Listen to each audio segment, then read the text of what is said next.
Hello all, Jamie Rodgers here from Jamie Rodgers Crafts, bringing you a little bit of inspiration using my essential die collection. Now, if you haven't seen this already, do check it out. It's a great essential set of 8 dies. It also has with it 4 coordinating stencils. And I want to give you some extra inspiration and education on what you could be creating with this little set. Now, this set features corners, borders, butterflies, flowers, sentiments, a whole host of goodies that are really going to help you get creative. And today I wanted to bring just a few of those dies into creating this project. Now I'm going to name this a tower card, and that's because of basically it's built around 2 pillars or towers. Now if you've been watching my videos for a while, you're going to know I absolutely love the idea of constructing elements that we can fold down flat for posting, so they've got that wow factor when they're standing, but can of course go flat so you can post them and give them and sort of store them easily. So this one folds flat. It's quite a big flat project.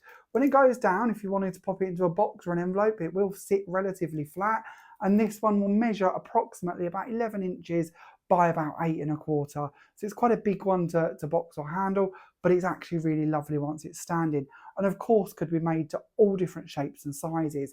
I always try and encourage this, just because I'm going to give you the measurements for this construction, play around and create in your own sizes and your own scope so that you make them bigger or smaller, or start attaching multiple ones together.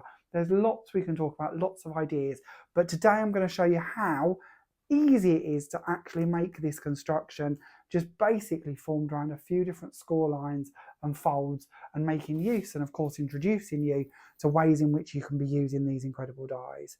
So let's jump in and start off with our construction, shall we? So let's start off by doing our cut, shall we? So I've just laid down a piece of black A4 card here so that I can show you where my panels are going to be coming from. So I'm going to be using Polar White card. This is my Jamie Rodgers Crafts card, and you may already know this, but it's really strong, which is what we need for construction. This is 300 GSM, and so is all of the colours in the collection, other than the black. The black is 270, but all of the colours for the rest of them are all 300. So they're all good for construction. Whenever we're talking about construction, 270 upwards is what I would be reaching for to do my buildings with, because I know then that they're going to stand up to the test of time. So just giving this as a reference, I'm going to bring in the white panel so you can see where this is. So I've literally put this onto my trimmer as a landscape panel, and I've cut my first piece at 5 inches. Now for this construction, we're going to need 2 of these. So you're going to get both of those out of one sheet, and they're going to be the 2 pillars when we get building. We're then going to need the top and bottom element, that sort of square that runs around the top and bottom of our pillars. And to create that, what I've done is I've taken my A4, this time I've been trimming it as a portrait on my trimmer, and I've just trimmed it in 1-inch strips. Now you are going to need 4 1-inch strips per creation, so bear that in mind. But of course, out of your A4, this is 8¼ inches wide, so for this side of it you could actually be making enough of these pieces for 2 cards per sheet. So out of 3 sheets of card, to give you an idea, you'd be able to make 2 of these constructions, just as a bit of a guide when you're thinking about buying your supplies. So let's bring in the 2 pieces that we need and the ones that we've just cut here. Now bear in mind, as I mentioned, I would be doing double this because I need 2 sets. And I'm going to use my lovely Sizex tool here. I love this board. If you've not seen these before, they're trimmers, they're scorers, they're all sorts, and they're just great to work with. And for this, it's going to be handy for my scoring. I'm working on the inch side of my board.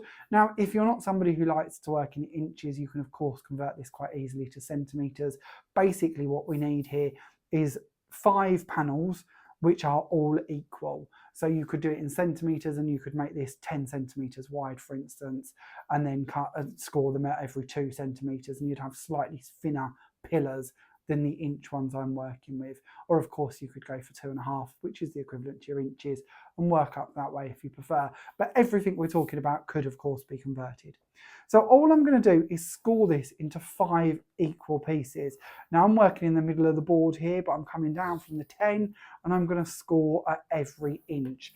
And now I know that I've gone for 10, 9, 8, 7, 6, and of course ending on 5. So I've got my inch equal panels all the way across that piece. Now, whenever we're doing something that we're going to work with to collapse, it's a really good idea to make sure that we're burnishing our card all the way. We want to make sure that this is going to be able to fold flat easily. So we're going to work across it just using the edge of the tool here to make sure that's nice and burnished. We'll do a bit more burnishing when we come on to actually gluing this together and building it, but that's a good place for us to be starting. So we'll leave that for 1 second and we'll talk about these strips. Now for this, I'm going to tuck this down to the beginning of my line so I know exactly where that's starting. And we're going to score this time at 5.5 inches and 11 inches. And that's going to leave you a little tab at the end here. And this is what we're going to be needing. So you've got 2 equal panels and a little tab here. Now the tab is the bit that we're going to use to glue this round when we come to construct it. And then your 2 equal panels will actually be made up into 4 when we start gluing these together. So don't forget, 4 of these, 2 of these, that's going to make 1 project. So let's get this out of the way for the second and bring those pieces in so we can start constructing them. So I've already got a few laid out here ready. So let's bring these 2 in. These can be our pieces to go around. We're going to bring in some glue. Now this is my glue. This is the Jamie Rodgers Crafts clear drying glue. Now we haven't yet launched this, so it's in a prototype bottle, but this will soon be available for you as well. Then we're going to take this and we're going to glue the tab from the end here onto the first long piece of the next one. So basically the tabs are going to wrap round to create our square. So a bit of glue onto that end, then we can fold this one over, place that down and add some glue onto this end. And then we can bring that round and add that onto this edge. And then what we've created, of course, is our first square. Now it's always good to test that your square is going to fold down, because of once it's set, obviously there's no movement. Now I know a lot of people like to work with red liner tape or double-sided tape when they're constructing, and I do too, depending on what I'm building. But actually, I like the flexibility and the movement when I'm making something collapsible. If I do this with red tape and I put it slightly even a mil out, then I've got to pull it apart to re-glue it, because it's not just construction, it's collapsible construction. So to me, a dry clear glue like my one is great because it gives me that little bit of wiggle room so I can make sure that it's going to be in place, and then when it sets, I know that it's ready. So we're going to do that. We need 2 of these. So remember I told you to do 4 of your strips. You're going to need 2 of these. You're going to need the top and the bottom to our construction. So we'll place them off to one side for the second, and we'll bring in those other panels. So we scored one of these, didn't we, at every inch all the way across to make our 5 pieces. So this one's really simple to do. We're going to bring over the edge here. We're going to add our glue going all the way down this panel. And then we're going to fold it to make our tube or our pillar. Now a little tip here for you, which actually makes this quite easy. If you hold that one down and bring that one over across straight away, then you know that you're flat and you're equal. Sometimes it's tempting to bring them up into the air and try and match them. It's actually nice to know that when you do it flat, that it's going to be perfect for you, and it will hopefully help you out a little. Now, as always, give that a good push in all directions that it's going to be able to collapse in. Make sure that it moves in each way, because that's what we're going to need it to be doing when it's actually going to be being used. Now, as I've mentioned before, I have got a few different videos available creating different cards out of these pillars. I quite like bringing them together and stacking them and putting levels between them, and that's certainly something you could do. You could also do that in this construction as well. I did one last year where I made a rectangle version of this base bit and put several pillars together, joining them up from one end to the other, so it collapsed down and the pillars were all different heights. That's something quite easy to do as well if you prefer. But today it's all about making this sort of 3D standing item. Now, when it comes to actually connecting these parts together, you've always got options. This is what I love about construction. We could potentially put these in the corners and then add on our top piece, and we could have a more diamond folded creation. Now, depending on what you wish to do with the center of this, that could be quite a cool idea. You could, of course, zigzag something through the middle to make an ability to add different pieces to it. You could, of course, work off of these as different angles. There's different ideas that you could do. You could put in a fold going back across the 2 pillars instead if you prefer. There are loads of ways in which you could take that too. But for my one, I want to actually create this so that it stands more like so. So all I'm going to do is just glue these together. So first of all, I tend to do this on a scoreboard. So I'm going to bring back my board. Let's get this out of the way for the second. Bring back in our board and line that at the top. Now I just like the fact that if I'm working on something that's going to help square this off for me, I don't have to worry about trying to hold everything at one time. You can also use the measurements if you wish to as a bit of a guide. So all we're going to do is put some glue on one side and we're going to bring that in and place it down. Now this is quite handy because I can see that I'm flat against the edge there and I can see that my pillar is pretty equal and even. So if I wanted to, I could flip this round and I could do it on the same on the opposite side. It's all options. Now I don't need this one to be particularly perfect, and for speed of the video we're going to go ahead and we're going to add this pillar on this side. Now again, having that ability of the wet glue gives us that moment of movement. If I feel at any time I need to move them around, I can do, but I certainly don't have to. We're then going to add some glue onto this top part, coming down for the inch on the top there. And again, if you weren't doing this on a video and you're doing it at home, absolutely let this one set, flip it round and do the top one if you prefer.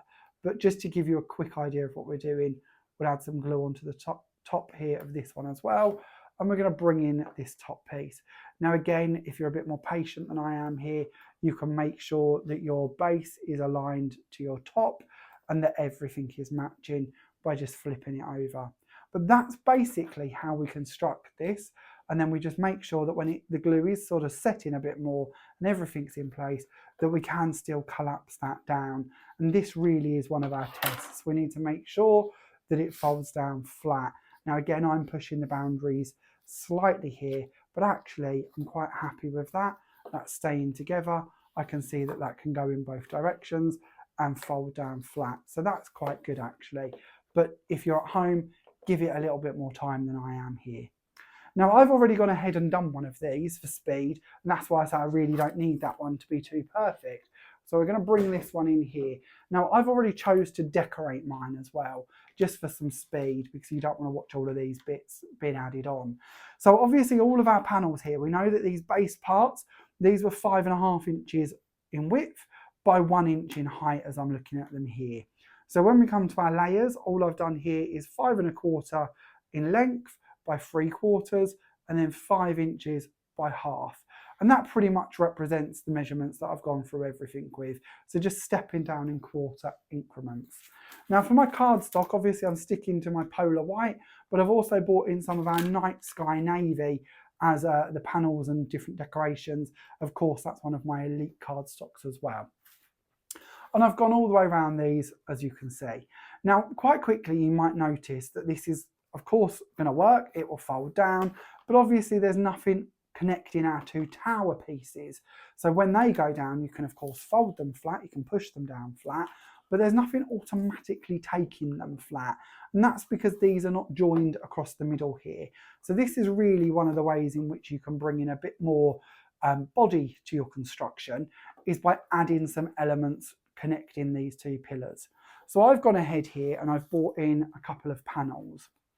Now my panels, again, of course, come from my die sets that we're talking about today. So I have used the scalloped edge, which comes with the Regal corners. So just the outer edge here, and I've cut that twice from the navy so that it's going to work for us as our panels. And I've added on a white piece to the centre. Now, as always, you can play around a little bit more with this when you're at home and measure this slightly better, work out exactly where you want it to be. But all I'm going to do is add a little bit of glue to one side, a little bit to this side, and we're going to bring those in and add them to our two towers. So again, hold your construction as level as you can, go by eye where you want them to be. Now this one slightly, and I do mean slightly, the little scallop will just poke out from the sides just a teeny weeny bit. I actually quite like that because it then looks like it sort of more belongs there. If it was smaller, then it might not. Of course, if you prefer, you could put them on as a square instead, and that would work quite nicely. That again would fit perfectly. Or you could do like I am here and start layering them between the two sizes. We're just going to flip this one over, and already you can start to see we've got a bit more body going on now, haven't we? Even though the glue is still setting, we've still got a bit more strength. It isn't leaning straight over as it did before we put on that diamond panel. So same with this one, glue onto the tip here, glue onto the tip this side. We know we've got about 1 inch to play with for the width of the pillar, so we can work out where we want it to be. And just like we did before, we're going to come in and place that on. Now it is nice if you match this side and the other so that they coordinate. So we want to try and get that so that's going through at the same point on both edges. But that seems pretty spot on. And that gives us a much more robust construction. Again, as always, as you're working through this, just check that that's going to fold flat for you in both directions, because that's what this is all about. We're not trying to make a rigid construction. We want it to be able to go flat so we can post it. Oh, I'm getting a bit OTT here with my folds. Let's just bring that up and place these two on. I am trying to work a bit quick, so let's place them back there. And yeah, we're still folding flat. Good. Okay, so I'll stop playing with it and we'll leave that to one side for a second and we'll go on to our next project. So the next part we're going to need, why that's set, is the construction to go between the two levels. Now there are so many different options here of what you could be placing to go between these two panels. You know, even just in my die collection here, you might wish to bring in some corners and have the corners come down from underneath these items. You could of course choose to suspend one of the sentiments in the middle instead under here. You could bring in the butterflies like we're going to. There's also a flower version of this that I've created. I'll pop a picture up on the video so you can see that done in the yellow cardstock. You could make some foliage that goes between one level and the other, or of course you could bring in the straight lines and you could put just a couple of lines running in different areas between them. So lots and lots of different ways in which you could be placing that about. But I wanted to show you how we could use our butterflies. So I'm going to bring in some butterflies here. Now remember, we know that we've cut our pillars from the size of the A4, so 8¼ inches was what we was working with. So when we come to make a decoration to go from the bottom to the top, we know that that's the same depth that we've got to play with. So if we bring in just a few butterflies here and we start placing these around, maybe we'd like to, let's interchange that slightly. Let's go for, that looks quite nice, and then we'll add another one there and maybe bring in a smaller one and we'll add that onto here. And then actually, we'll take that one out and we'll bring in a slightly larger one perhaps. Or should we? See, this is where I love playing. I could be here for hours watching you or letting you watch me play around creating this. But I think something along them lines could work quite nicely. So we're going to bring in our glue again. And I'm working on the top here of a self-adhesive sheet. Now these are great because they're non-stick. So if I get any glue go through to underneath, while I'm building this, it's not the end of the world because it's not going to stick to it and become a bit embellishment onto this piece.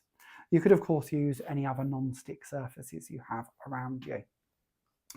Now again, when we're building this, we could choose to add in more butterflies. We could have this as a completely filled in screen. We could also make the same or similar to go on the reverse so that we see that coming through from the back. But for this card, this project, I'm just going to go with one here.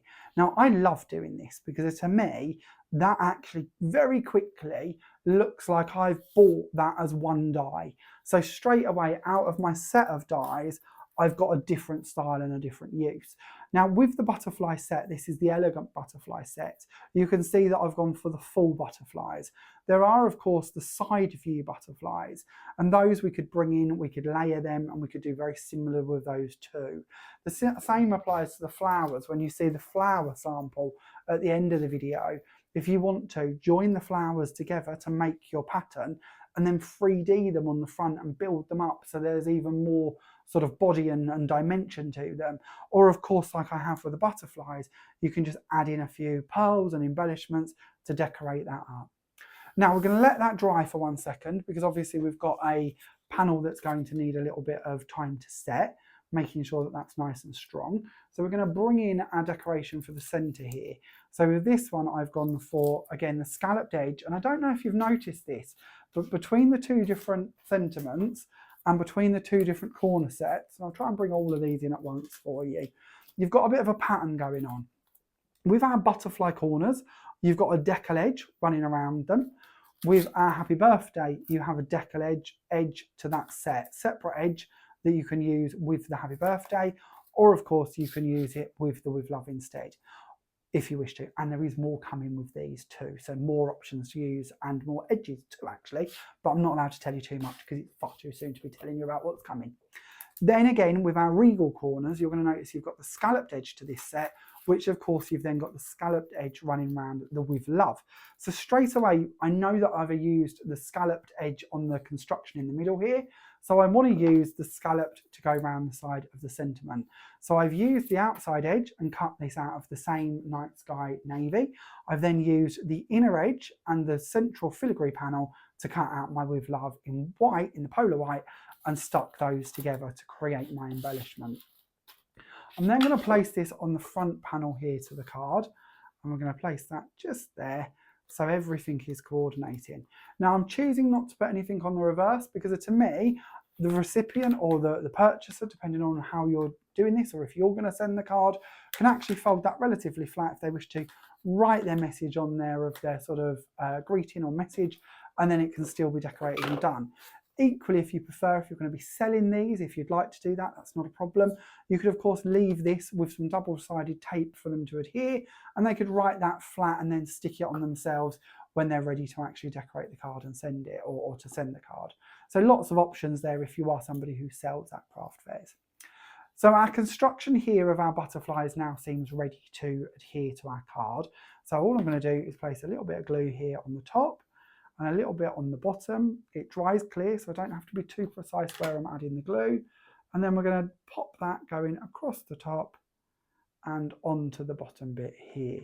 Now I'm not going to make this too taut. We can do, if we want to, we can make that so it's perfectly flat. But actually, I like to score and sort of fold around the wings of my butterflies slightly. So as you can see, that creates our screen on the front. You could equally do one on the reverse, so it's sort of decorated on both sides. You could add pearls to the reverse of these butterflies as well if you wish to, but actually I'm really happy with that as it is and think that's quite a pretty stand-in creation. Now a little tip for you, and this applies to pretty much all dies actually. If, like the butterflies, you would like to have a background to go with them, so maybe you don't want to see through that, maybe you want to put a different colour behind them. If you cut two pieces of card at one time with your die, depending on your machine and the thickness of the cardstock, you will normally find that the top cut will cut out perfectly fine, but the bottom cut, because of the filigree work, it won't cut the intricate parts. It'll cut around the outside, but it will leave it solid, and the middle bits, all these filigree pieces, will look engraved. That's great because you can pop that engraved panel out and you can glue it to the reverse of this one, and it will then give you a solid butterfly. So you may wish to do that with these or some of these, or you might wish to trim round some vellum and put on them, or something fancy like that if you wish. But it's just a different way that you could then decorate that up even further if you wish to. But to me, I think this makes a really fun foldable card that gives real drama when stood and ready, but actually is quite easy to construct. So don't forget, for your pillars, you're going to want 5-inch wide panels by 8¼ inches, and then you're going to want 1-inch strips of a landscape of A4 that you're going to fold or score at 5½ inches and 11 inches to make that top piece. Now hopefully that's given you a bit of guidance on what you could be creating with these, and I would love to see them. If you create some versions, please don't hesitate to share them with me. I would absolutely love to see what you're doing with this idea, and if you'd like to, tag me, share them, send them to me, put them on my page, wherever you wish to. I would love to see what you're creating. And I did mention this earlier, you can actually, if you wish to, glue two together. Now obviously these two aren't glued, but if you want to, you could glue two together and they would actually collapse and build at one time. You could add more to that if you wanted to. It's just different options for you to make larger constructions. But I wanted to bring in the two at once to show you the polar white and the night sky, and then of course the ivory and the pink that's going on with this one here. So again, just shows you how you can really match these up with different colours. Now, I hope you've enjoyed today's video, and I truly hope you're inspired by it to get constructing, and I can't wait to see what you do with them. Thank you very much for watching, and I look forward to seeing you all again very, very soon. Bye for now.